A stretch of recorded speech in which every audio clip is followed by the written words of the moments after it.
Omulungi akumete kwanda Rose Media ujinkwaniza nnyo olunaku olunakwebaza ennyo najjo tusaka engalo mukwana subscribe nze tuyanze nnyo tuyanzege ate nabona subscribing otirako notification obeera ng'ofuna video mu budde amawulire ge tuliko olunaku lwalo gamwana muwala Jalia walda muna Uganda wangalira mu America nga nnaku zino yakoma wali Uganda yali azze ku anniversary ye nga bwe yatugamba n'emikolo emirala egya muganda we kakati nno luno olugenda ajja kuvaayo nga lunyumya nga lutabaalo kubanga bingi ebigenze mu maaso olunaku lwaleero twalabye nga yafunye obutakkanya ne mwana mulenzi Bruno K era nga netabo yavudde ku luyimba lwe yamuyimbira bwe yali akomawo bamuyimbira akayimba kamwaniriza n'asalawo bakole mu video kati ye Jalia walda agamba Bruno K yamufera kubanga bagenda ku set okukola video director n'atajja Bruno K naye yavuddeyo ne yeewozaako n'ayogera ebigambo bingi wabula nga ate ye mwana muwala Jalia walda yabadde n'obusungu bungi yafundikidde amuyise faded musician nga bw'ogenda okuba ng'obiwulira wabula bannayuganda bangi ne bavuddeyo ne bayambalira Jalia walda ne bamugatusira kuvaayo noyo nalinnya lya munno ng'omuyita faded musician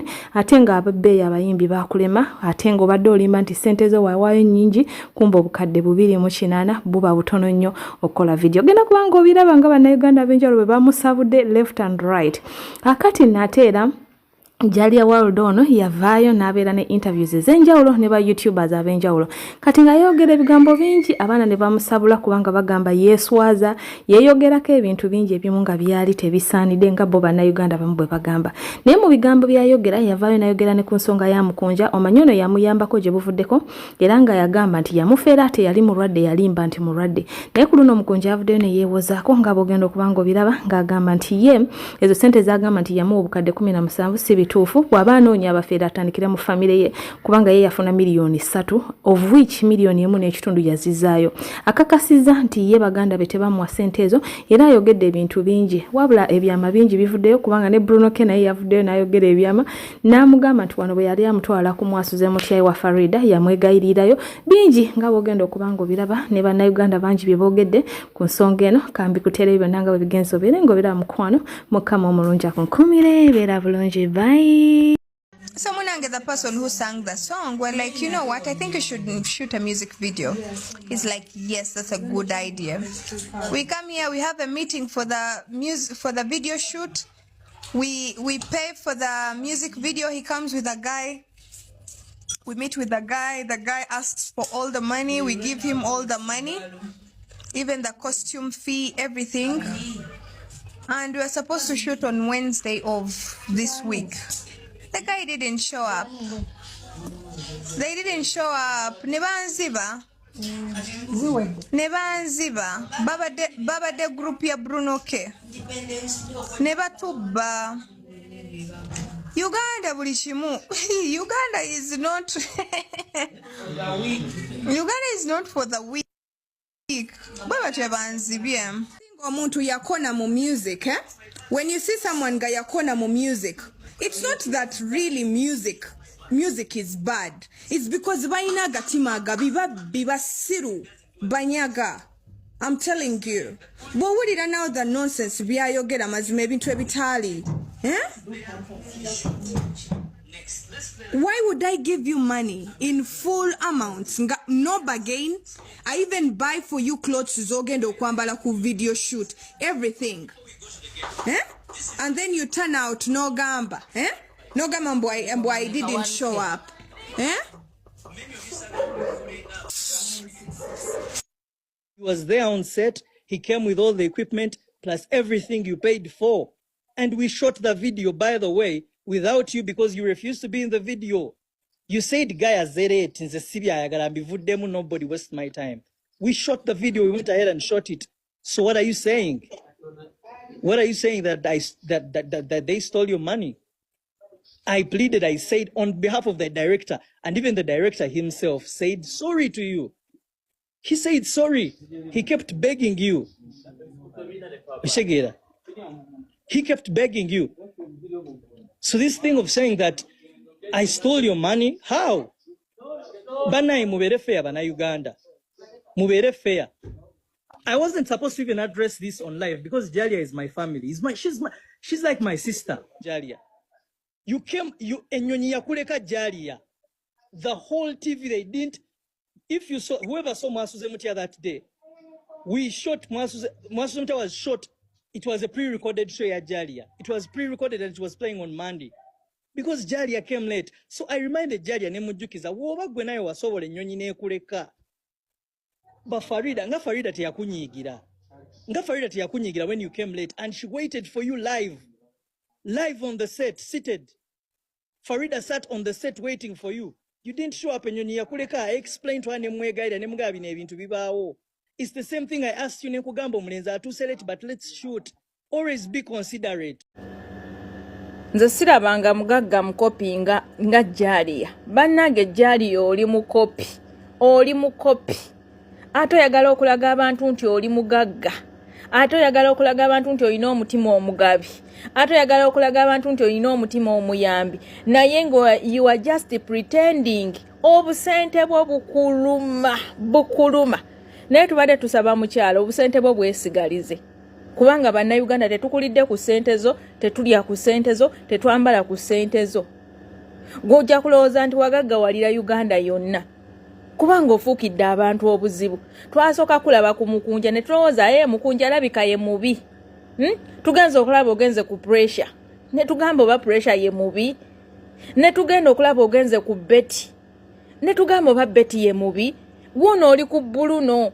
Bannange mukazi gwo lwaki teweewummuza ate oyagala sympathy onunagira kati ogenda kubeera okwotandika okuwoowoola okaabe owolome oyazirane okulukuta eminyira naye ng'ani akusabye obusente bwo wali wajja mu kabokisi ng'akusaba ssente zo bannange tewali ajja mu kabokisi kusaba ssente zo zeesigalize olaba zikuluma lwaki otwesibako Bannange teweesiba ku bannayuganda kubanga oyagala obbakolerako obulango okyovolanga obeesibako nga obawo obusente bwo obukuluma nga bbi w'amapeera. Bannange obusente bukuluma. Mukyala weesigaliza obusente bwo lekerawo okulangira abaana. Bannange olangira abaana bannayuganda n'obavumaavuma n'obayisaamu amaaso n'obakola otya n'obalengeza naye nga tebakulidde ku ssente zo n'amannya ago tebagakoledde ku ssente zo Bruno K erinnya talikoledde ku ssente zo ate ekyewuunyisa onoonyayo b'amannya b'olippira lwaki togendeyo mukyalo ekasokoso n'ojjayo omuntu n'omuteekamu ssente zo nga teryamumanyi naye abalina amannya b'olippira n'olyoka obawo obusente obanga abawadde obulamu bannange Bruno K wawaayo obusente akole vidiyo wamuwa bulamu ye sente mmeka ezo z'otendereza bulina kugwa omukolera vidiyo gwe atuwogganira mbu munaku yagwa muchovola music we tatambula eryo erinnya gw'olitambuza okulutuusaawo. Bruno K is a failed artist. What happened to those who are still on top? You couldn't afford them. They don't know how to sing. What was the problem? But when I heard Jalia Walda saying babye senteze, I thought of M's, like maybe milioni 10, milioni chi, and what came into my mind first, nti maybe abada kola makeup and all that, then naleke nsawe somewhere, and then someone came najamo sente monsawe na nazib. So after Bruno K explaining how it all went down, I was so disappointed. Even after hearing the amount of money she paid. And then she was also bragging, Busimanya, I even paid for your clothes, bro. The song was yours. You had to give the artist each and everything he needed to execute all about the song. Wabado ino mwambaza, yabada ino funa makeup artist amukola ko newe yandibadde ayagala kaviri kapya. Wabado ino kamusibisa. That is how it happens or it goes down here in Uganda. No one should know. Abantu bonna Jalia Walda boyambye wano ku internet bavuddeyo obalabisizza obavumye oyombye nabyo abakoledde. There is a way you talk about people ngolinga agamba they are too in need. Ate Bruno K nawe buno buzibu bwo very big problem. Buli wokola n'omuntu kati see how they are disrespecting you. Beba kunoonyo bakolera oluyimba n'okola oluyimba ne lubeera lulungi ne lukola buli kimu kye baali bakola ne baraagala.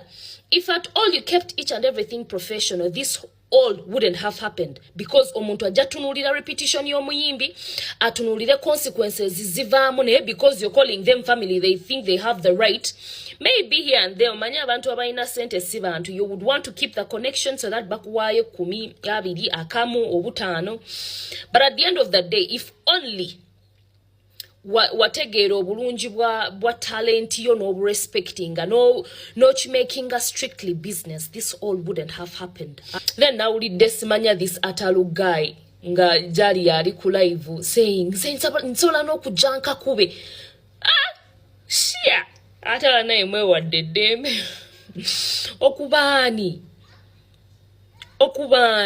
gwe abantu bajja okusomera ebikunyiiza oba bituufu oba si bituufu bakusomere onyiige odoocha ku muyimbi w'eggwanga n'ogamba mbu osobola ogendayo nenkakuba gwe atalu kyokka bambi siwakankula ntalo nammwe naye ate amazima gabeere mazima successful muntu in the family ali omu yonna gwe muyonkako kwegamba mulina okubeera obukokko mumu kwegamba kyayogera ne waaba akoze ensobi temusobola mugamba nti wakoze ensobi bino ebintu byali bya mu family Bruno K mwali mumuwa oluyimba project ogikola temwamuleeta ku TikTok Jalia before coming to social media yandituuzizza Bruno ne video director mulekeraawo mugambe Jalia lekeraawo okumanyira abantu stupid ani gw'omanyira gwe ka Vivian ono ye Jalia mwenna abali wano mumumanyi bulungi omukyalo ono bwe yakomyewo okuva mu America yagenze ku interview n'agamba Mukunja yanziba Mukama mulungi nti ku mulundi guno byonna omukyalo ono byayogerako abali wano mwenna story eno mbadde mugifollowinga bulungi ebintu bino byaliwo mu mwaka gwa 2021 writing about now tuli mu 2024 those are 3 years now omukyalo ono yasindika baganda be okujja ku kitanda nali mu kadde kazibu nnyo ng'obulamu bugenda kwaliko omulenzi bamuyita shata soja mumumanyi mwenna abali wano ne bajja nga ngambye agenda kunnyamba kakati Jalia okutandika n'essaawa eno wogenda olabira vidiyo eno njagala okulaga sente zo gye zaalaga mwana wa maama omutima gwo gukakkane onveeko onneesonyiwe bw'obeera mu mawulire wagambye wampa miliyoni 10 mami nafuna miliyoni 3 I am for the repeating baganda bo be wasindika okujja okundaba bampa miliyoni 3 bwe bamala okumpa sente ezo kuba luli nali sobola byogera nali mufiye y'amaanyi baganda bo bangamba tobaako kyoyogera nali ku kitanda nga mmwe mundinako control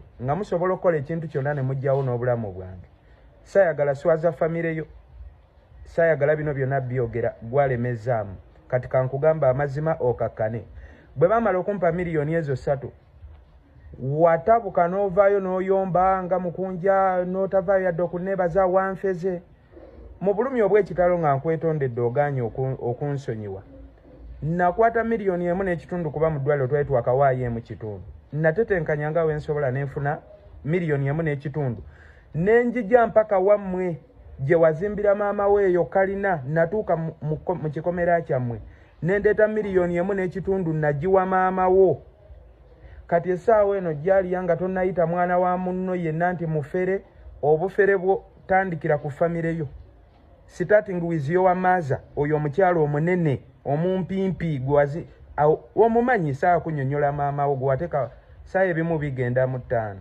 maama wo gwoba otandikirako bw'obeera ku interview sente ze nakomyawo tozoogera wabula oyogera z'ogamba ne z'ogamba ze wampa zibanje baganda bo then ekyokubiri kale nze kansooke nzikirize nti ndi mufere nakufera ate pressure yakukola ki naye yakufera oli omwana omuwala gwe wagamba okomya obulamu bwe naye yakufera waliwo omwana omulenzi gwe n'omusiba mwamusiba obulamu bwe mwabukomya naye yakufera ffenna twakufera mami akasembayo gwe mwennyini ku interview wewaddeko obujulizi n'ogamba obadde oli mulokole era obadde ng'osaba nga bw'ogenda n'otunda ebitundu by'ekyama ng'onoonya sente gwe owa Yesu ennyo omulokole biliyoniya woddukira ku Yesu n'otoloka ku Katonda ogenda otunda ebitundu by'ekyama ate nze omukafiiri nzaani atasobola kuyiya nzaani yali atasobola kusaba ssente.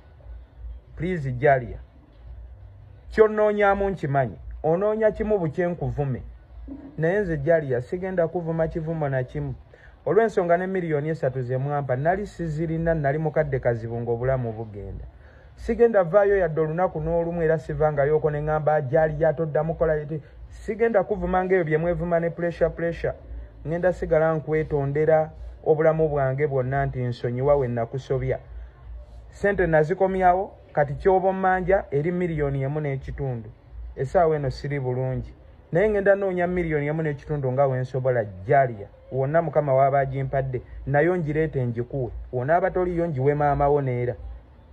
Nzondeke. Fuchimanyi. Oshitegedde? Yeah. Are you going to keep quiet? They don't go it the live. Paleke. At the end of the time, they sit back in their beds. Ngamutima bamanyi.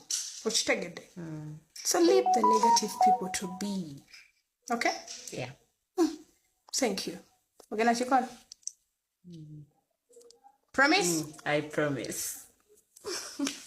Now kuba blocking, I come blocking. They are blocking. Well, if you say you cannot handle someone, just block them. I block people. I block people. Uganda, kankusomesa ebintu bidala. Uganda, omuntu we bamubba, gwe babbye yafuuse omubi. Uganda, omugagga tasinga musango ku intaneti. Already abantu baba n'obusagwa lwaki alinamu kasente. Owulira? Uganda tebaagala mazima, baagala bulimba. Uganda obubbi bwafuuka obubbi. Uganda tebaagala Nazaala akwatagana na muwala we. Ebintu ebimu bye nkubuulira ku Uganda. Master that. Oshitegedde? Yeah, ambassador. Okay. Nina, I have to talk to her because